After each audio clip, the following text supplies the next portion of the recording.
L'interview de la semaine d'Actu Local. Franck Thomas Richard, ancien député et conseiller général de Bourges.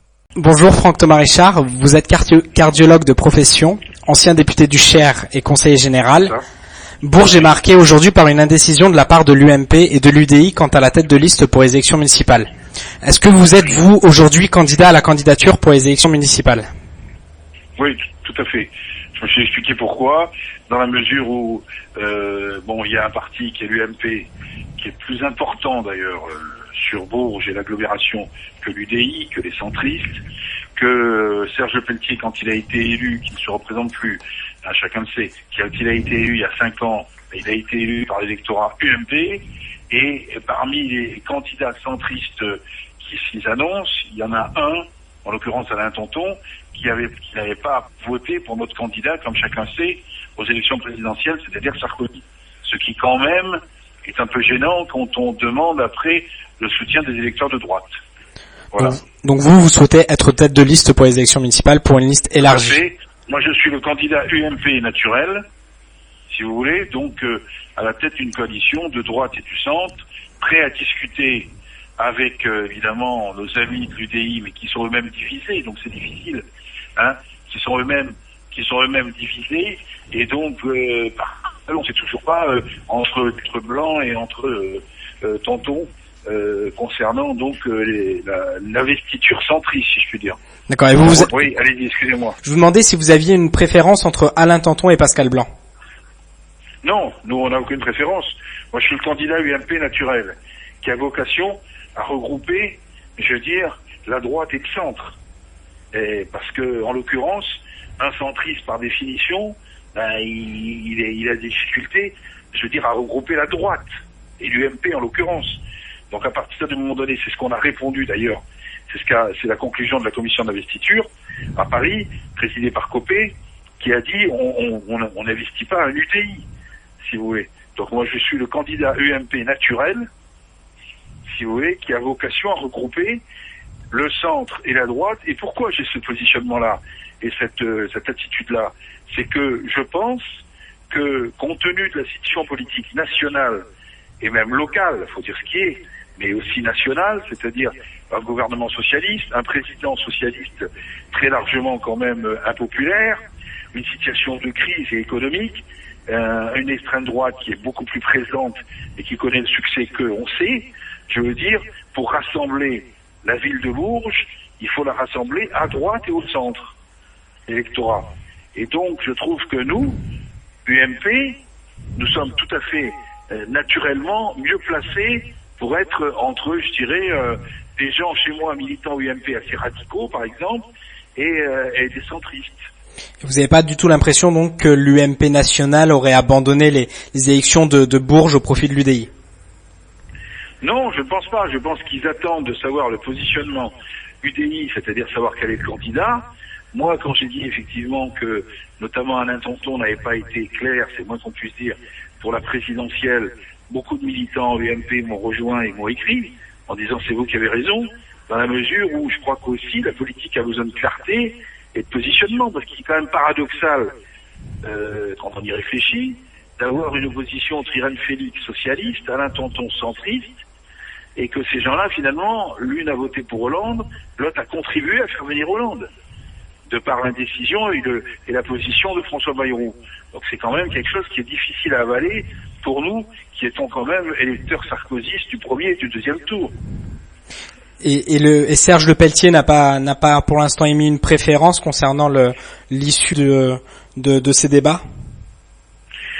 Serge Lepelletier a un avis qu'il émettra. Pour l'instant, on sait qu'il soutient le candidat de son parti, c'est-à-dire Pascal Blanc, mais on sait que l'UDI est très divisé et que là-dessus, parce que il n'y a pas quelqu'un d'abord qui est plus net qu'un autre en positionnement politique, et puis honnêtement, faut le dire, il y a actuellement une situation nationale qui plaide au plus grand des rassemblements.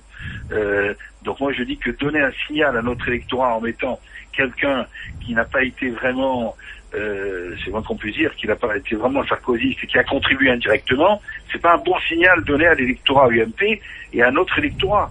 Quand je dis électorat UMP, c'est pas uniquement aussi les militants, c'est des gens qui qui ont voté, ainsi que les déçus même de Hollande. D'accord. On entend la distinction que vous faites du coup vis-à-vis de Serge Lepelletier. Et concernant son bilan, vous avez des reproches ou Alors le bilan, moi je suis plus à la mairie. Philippe Mercier qui est avec moi, donc il sera président délégué de l'association. Nous, ce qu'on veut aussi, c'est imprimer un souffle nouveau par rapport à des dossiers. Bon, beaucoup de choses ont été faites. Moi, je suis un peu à l'origine de pas mal de choses quand j'étais à la mairie avec Lepelletier, quand j'étais parlementaire, soit l'école d'ingénieurs, les déménagements de MPDA, donc les lumières, les créations de zones franches, tout ça, ça a amené une dynamisme économique. Là, actuellement, Bourges est plus en difficulté, un peu comme le national. Il y a quand même, à mon avis, nécessité d'un deuxième souffle. Et c'est vrai que moi, on peut pas me reprocher la gestion actuelle sur des dossiers importants comme, je sais pas, Varicom et la Maison de la Culture, parce que dans le fond, on n'a jamais été associés. Ce qui est normal, je suis au Conseil Général et dans l'opposition. Et par exemple, c'est vrai que je trouve que, pour vous parler clairement, la ville de Bourges n'a pas forcément réussi durant les 2 dernières années un urbanisme, je veux dire, tellement un urbanisme éclairé et moderne. Et ça vise autant, par exemple, le Conseil Général quand on parle de Gaudens, que même une certaine partie de logements sociaux, même s'il y a des endroits où ça a été réussi et d'autres un peu moins. Justement, en parlant du Conseil Général, après le retrait d'Alain Raffestin, et donc l'élection à la présidence de Jean Personnelier, est-ce que vous avez l'impression qu'il y a un nouveau souffle pour le département ? C'est difficile, en tout cas on en avait besoin, et Alain Raffestin, j'étais le seul à le dire, mais c'est vrai, est parti, certains ont même fait, j'ai eu des courriers des lecteurs un peu véhéments là-dessus, est parti à un moment où le classement national a prouvé que le département du Cher allait mal. Sur un certain nombre de critères, vous l'avez vu, la dette, le coût des dépenses de fonctionnement, l'investissement qui est quand même bien moindre, le fait que le personnel coûte quand même cher, donc sur 4-5 critères, et alors qu'on m'a répondu que c'était la gauche et la droite, c'était pas le cas du tout, parce que le classement qui actuellement, je veux dire, va pas bien. Et il va pas bien. Alors effectivement, on répond toujours à cause de la crise, les précaires, tout ça, mais aussi parce que je crois que la majorité socialiste et communiste n'a pas pris l'ampleur dans la mesure où elle a toujours été un peu dans l'opposition nationale et que maintenant qu'elle est très gênée d'être aux entournures parce que il faut qu'il soit à la fois vigilant vu sur un État qui donnera beaucoup moins, parce que c'est ça aussi qu'on a avec les socialistes. On a des dotations qui vont diminuer pour les collectivités. On va avoir 2,5 milliards de moins. Donc, quand on parle, j'attire l'attention des futurs électeurs, là.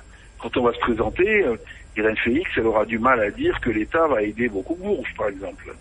Et justement, en parlant de la crise, vous n'avez pas peur que, au niveau que les élections soient un petit peu également celles du FN, puisqu'on voit que le contexte national, pour l'instant, lui est favorable, et que vous n'avez pas peur qu'à Bourges, ça ait un impact?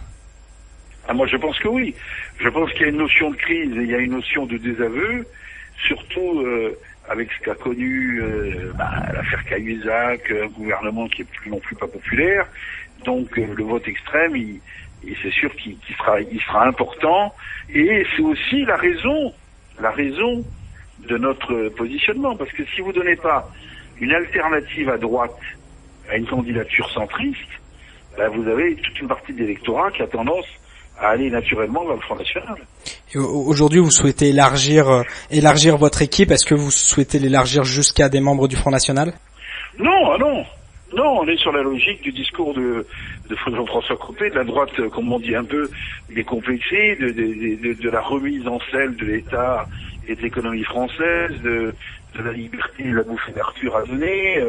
Donc c'est pas des idées forcément que partage le Front National, qui est maintenant sur une logique un peu plus assistana, mais par contre, il est sûr qu'il faut qu'il y ait une droite créative, innovante, et qui soit pas une droite à la fois, qui soit pas, je veux dire, sectaire comme sont les socialistes et l'Assemblée nationale comme on a maintenant, et surtout pas une politique qui étouffe les entreprises compte tenu des taxations et même les particuliers. Vous avez une précarité, la ville de Bourges, c'est pas une ville faite de gens riches, et vous avez quand même des gens qui actuellement souffrent, ont peur de l'avenir, et ils seront tentés par un vote extrême, c'est sûr. Donc à nous aussi de leur donner un choix pour éviter aussi ce vote-là. Et donc, un peu comme ça il y a sur le plan national. Vous avez, sur le plan national, vous avez le front de gauche, la gauche, les centristes, l'UMP et l'extrême droite. Donc s'il n'y a plus d'UMP authentifié et s'il n'y a plus de liste de droite authentifiée à Bourges, je pense pas que les gens qui sont enclins à voter à droite iront sur Alain Tonton ou sur Pascal Blanc, ils iront plus facilement sur un vote Front National. Hein. D'accord. Et c'est la crainte qu'on peut avoir. Hein. On peut avoir une crainte réelle, c'est-à-dire c'est vrai qu'il y aura des votes extrêmes. Hein. Bah, d'autant qu'on le voit avec les derniers résultats des sondages pour les élections européennes. Justement, vous avez été candidat aux dernières élections régionales. Vous avez l'intention de l'être pour les prochaines? Ah non, pas forcément. Les régionales, c'est loin. Moi, ce qui m'intéresse, je vais vous dire, je suis conseiller général depuis 95, élu et réélu. Je suis secrétaire départemental de l'UMP. J'ai pas effectivement, tout le monde a compris, la même position que certains à l'UMP. Je pense être assez entendu et reconnu par nos militants, nos adhérents et notre électorat. Je veux pas que comment vous dire, que la politique aussi, ça soit une histoire de renoncement et de changement de cap, parce que ça nous donne pas de crédibilité. J'entends par là que j'étais un Sarkozy, je le reste. Si vous voulez, bon, il y a des primaires. J'ai demandé d'ailleurs de départager les candidats par des primaires. On aurait pu faire à la fois les deux partis, ou même chacun dans son parti. Je suis pas sûr qu'on veuille interroger les militants, ça c'est dommage, ni les adhérents, ni même par des primaires ouvertes, qui nous auraient donné, qui donneraient une dynamique, je pense. Et après, à nous d'avoir un projet et d'avoir des candidats, hommes, femmes, de terrain, pour finalement faire en sorte qu'on soit plus crédible que les autres. Donc c'est pas un positionnement à droite, si vous voulez, choisi par hasard. Je pense que les Français, maintenant, je crois qu'on peut plus leur raconter à Bourges, c'est pareil, n'importe quoi, et que ils veulent véritablement du vrai et du sérieux et de l'enraciner, si je puis dire, et des gens qui ont plutôt toujours, qui sont un peu sur la même ligne. D'accord. Ce qui n'est pas trop le cas chez différentes hommes ou femmes politiques quand même. D'accord. Donc comme vous le disiez au début, pas un intérêt particulier pour les prochaines élections régionales. Non. Les élections régionales, c'est des élections de partis qui ont lieu en même temps que les élections cantonales, avec une réforme qui s'assimile à un charcutage. Si vous voulez, pourquoi je trouvais la fonction intéressante, c'est que j'étais partisan de la réforme de Sarkozy, c'est-à-dire le conseiller territorial. D'accord. Et quand je vois comment ça se passe au niveau de la région, comme au niveau du département, où je suis dans l'opposition, et je suis déçu de voir qu'on a des collectivités qui ne sont pas, qui ne connaissent pas autant de réussite qu'elles devraient connaître, mais maintenant elles sont un peu, elles aussi, assignées par l'État. Hein. D'accord. Et c'est amusant, parce que je le dis, les socialistes ont tellement tapé sur Sarkozy là-dessus, pour ne plus dire grand-chose maintenant, que là aussi c'est deux poids et deux mesures. Je pense que si on veut défendre le local, il faut être clair avec le local. Sur la ville de Bourges, il faut parler clairement en termes de projets. Moi j'étais à l'origine de certains projets quand j'étais dans l'équipe municipale et parlementaire. Certains projets ont continué de perdurer. L'école d'ingénieur, elle a connu le succès qu'on a. Maintenant, il y a l'INSA avec Bois. MPDA, ça s'est bien fait. Donc tout ça, ça est connu. Je pense qu'il faut renouer avec ces années un peu prospères. Mais pour ça, il faut savoir où on va et avec qui. Et par exemple, il faut sûrement freiner sur la politique du logement social. Il faut, vous voyez ce que je veux dire, donner plus d'attractivité à notre territoire, mais pas forcément, puisque maintenant on a été requinqué au niveau du TGV et c'est triste. Et là aussi, les socialistes portent même la responsabilité un peu d'une certaine misère qu'on a dans notre pays, parce qu'en une année, ça s'est pas arrangé quand même. Hein. D'accord. Et j'attire l'attention pour le vote municipal. Le vote municipal, on a candidat socialiste, et nous, à droite et au centre, après, il faut trouver de toute manière, on est dans l'obligation de rassembler et d'avoir des terrains d'entente. Donc,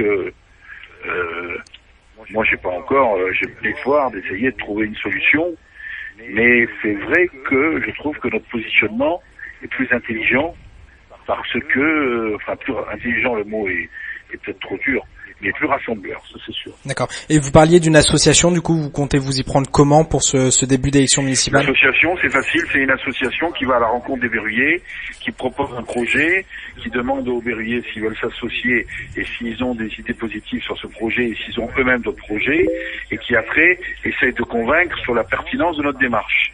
Et si au bout de 2 mois on voit qu'on est pertinent parce que on a été écouté, on a été entendu, les gens nous ont dit oui c'est bien d'y aller, parce que c'est vrai que sur cette logique-là actuellement on a une logique d'abord centriste et socialiste, Donc c'est pas très clair ce plan politique. Et en plus, on a une logique, je dirais, pas de cooptation, mais équipe sortante. D'accord. Nous on est on est en marge, c'est-à-dire qu'on a une équipe de la politique autrement qui veut s'investir sur Bourges. Et moi je tiens beaucoup à présenter des gens qui ont 15-20 ans de moins que moi pour leur mettre le pied à l'étrier et qui jouent un rôle. Et donc aujourd'hui, Je crois que c'est comme ça. Aujourd'hui, au niveau de votre équipe, quels sont les acteurs que l'on peut connaître déjà aujourd'hui? Ben là, vous avez Philippe Mercier qui est avocat, et mercredi, j'en présenterai d'autres. Je veux dire 5 ou 6, des gens de terrain qui vont après se déplacer ou dans leur activité, souvent professionnelle, sociale, familiale, ils vont essayer de porter la bonne parole et surtout de convaincre et d'associer les verriers à la pertinence de notre démarche, quoi. D'accord. Donc mercredi, une annonce concernant l'association qui est en cours de lancement. Voilà. Très bien. Tout à fait. Eh bien, on vous remercie, Franck Thomas Richard. Merci.